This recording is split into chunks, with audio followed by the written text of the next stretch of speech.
I really do like my match point clamps from Microjig. And while this is not a paid promotion, but I wish they would pay me. I liked it so much I decided, why not build a box jig under the same concept of using this dovetail shaped clamp body.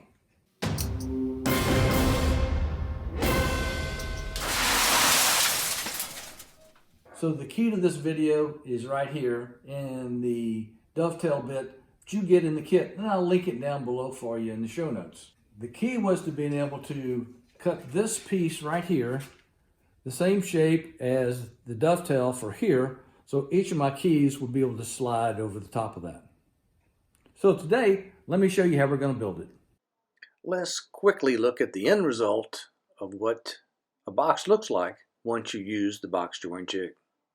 Here's an explanation of box jig. So you have a flat face here, and this edge here needs to be flat to this.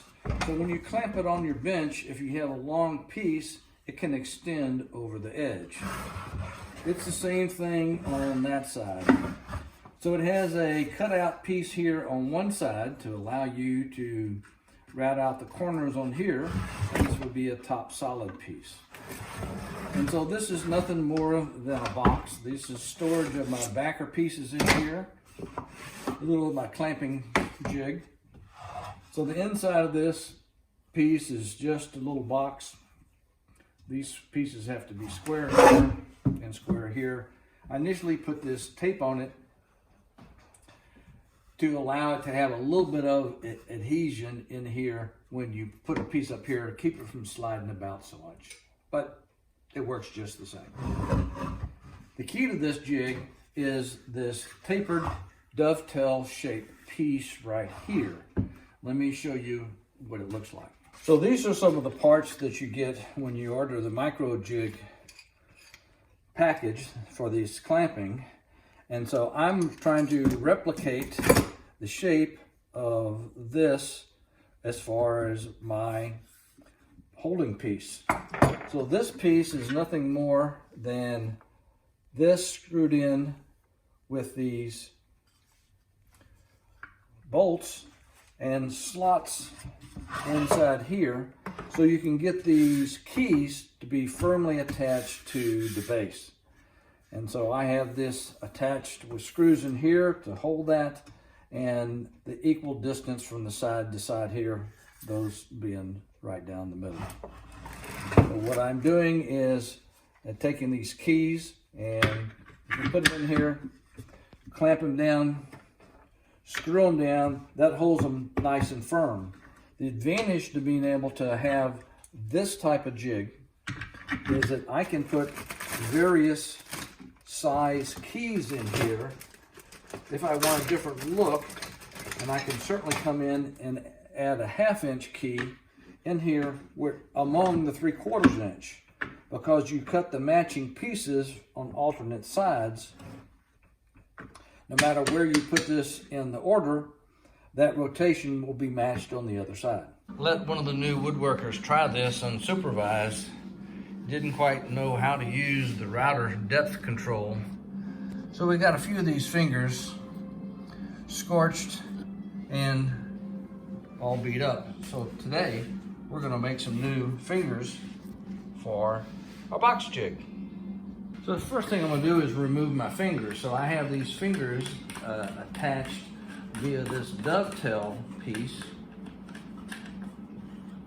And these are the wing nuts that attach that in there. So we're gonna just loosen this guys up.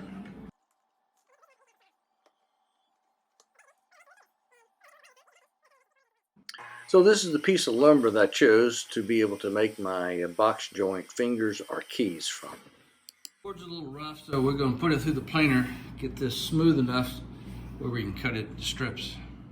So I take my piece of stock that I'm going to cut my fingers out of, and I'm going to cut a very simple saw blade kerf with the depth of my dovetail, because I'm going to cut a dovetail groove in the middle of this. This will make it a lot easier using my dovetail bit. So there we go, that's the groove. So I cut my dovetail right through here, and this is where my keys are going to fit. So this is what one of the keys look like that fits on my box jig. So you have a little dovetail, fits in here, and it goes on the track. So now we're going to cut some 3/4 of an inch thick. So I set up my small parts sled with a stop at 3/4 of an inch and start cutting away. So get 1 or 2 cut, and we want to measure it to confirm it's the right length or width, and lo and behold, 3/4 of an inch. Perfect. Now you can make as many of these as you want. It doesn't take very many of them to get to have a 5 or 6 inch. You can probably make a few extra just in case you have somebody that boogers up one. Here's a bunch of keys I cut up. These are going to be 1/2 inch, so I'm adding some more 1/2 inch. So what I do is get my dovetail jig and cut through the bottom of the board. Then I come along and slice it up into 1/2 inch pieces. The ones on the unit now are 3/4 inch. So I've marked where the edge goes on this piece.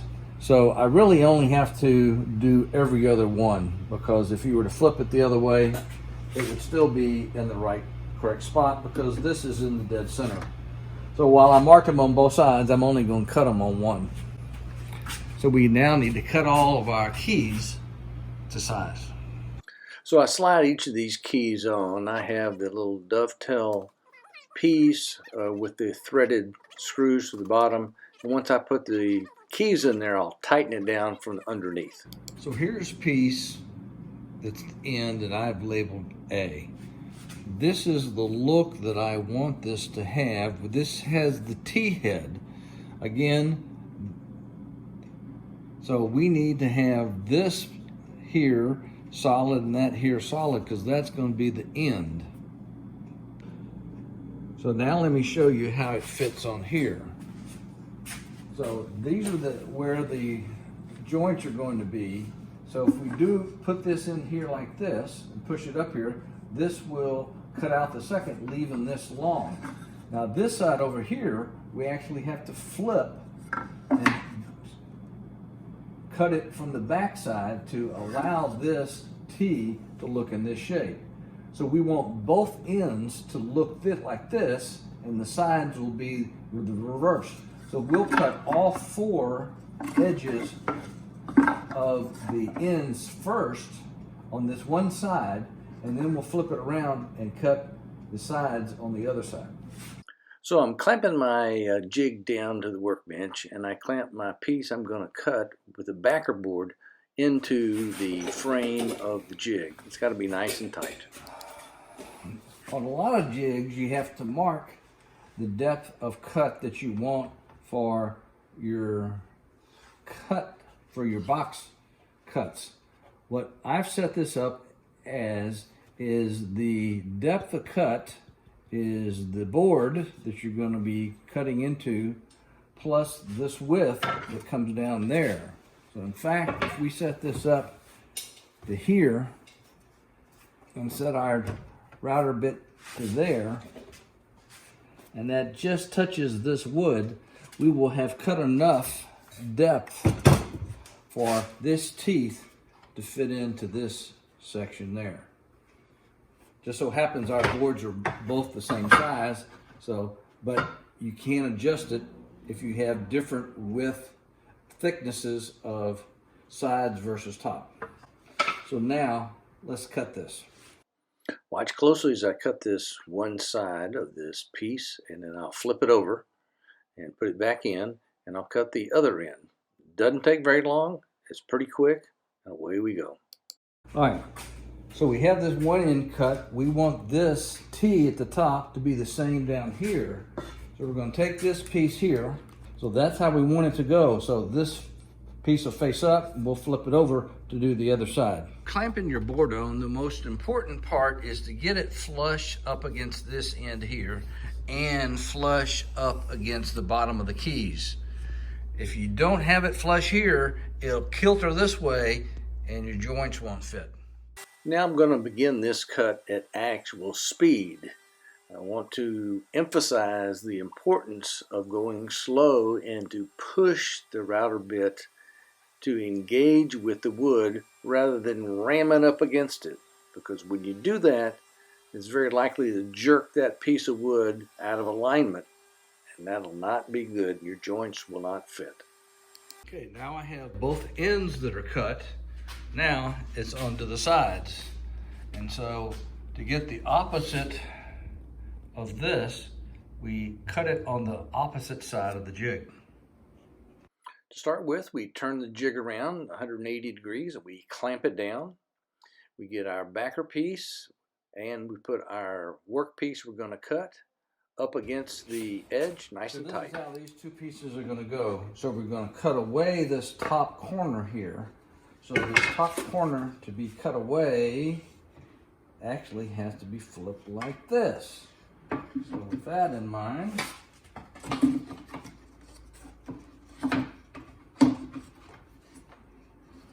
get that in place in our backer board.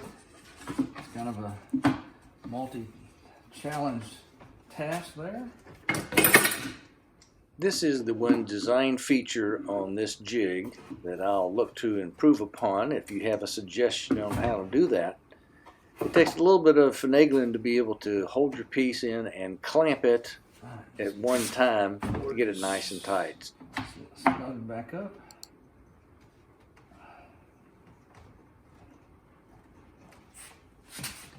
Alright, that looks good. So put my dust mask on and key up my router and I'm ready to start cutting the sides. So away we go, nice and slow and steady.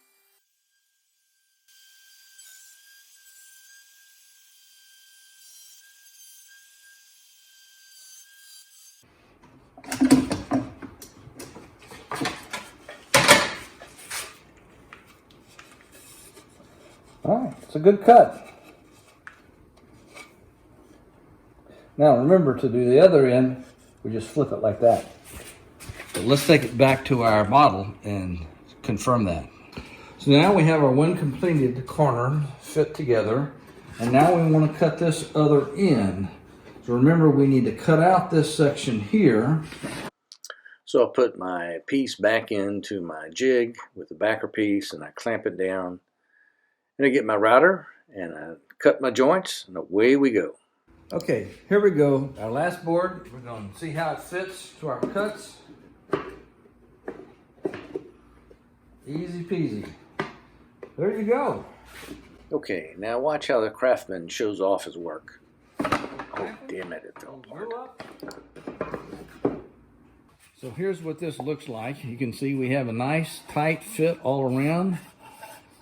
Just enough room for a little glue, a little clamping, a little polishing of the edges, a little sanding, a little planing, and that thing will be beautiful. All right, here's some tips in using this box joint jig.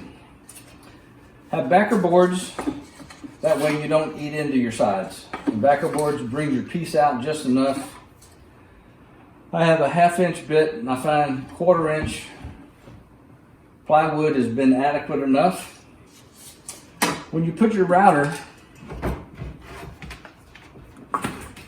in here to cut, always push against the rail on the left side and then on the right side get a clean cut. I find that I'm pushing in on one side, back out, and then push up against the other side and go in gives a nice cut rather than putting in and hogging out going backwards. So I want to cut it going in on both sides. So this is a 1/2 inch wide bit and I have 3/4 inch joints. So I've designed this with an open end on here. So you can take your backer boards, you can slide those in here. You got some extra keys, you can put those in there, get out of the way, and have all your parts together in one spot. Additional things to be aware of. Your collet cannot stick below the collar of the base of your router, because that way it'll end up hitting their keys and interfere with that. If this is set too low, it'll burn these in here and destroy the flatness of them. So the key is being able to have a bit that is long enough. This is just barely long enough to cut this 1/2 inch in here. So you may want to consider having a router bit that has longer than a 1/2 inch extension for your cutting surface. Particularly if you're going to have boxes that are going to be thicker than a 1/2 inch. So longer cutting surface on your bit will allow you to cut a little bit wider box joints.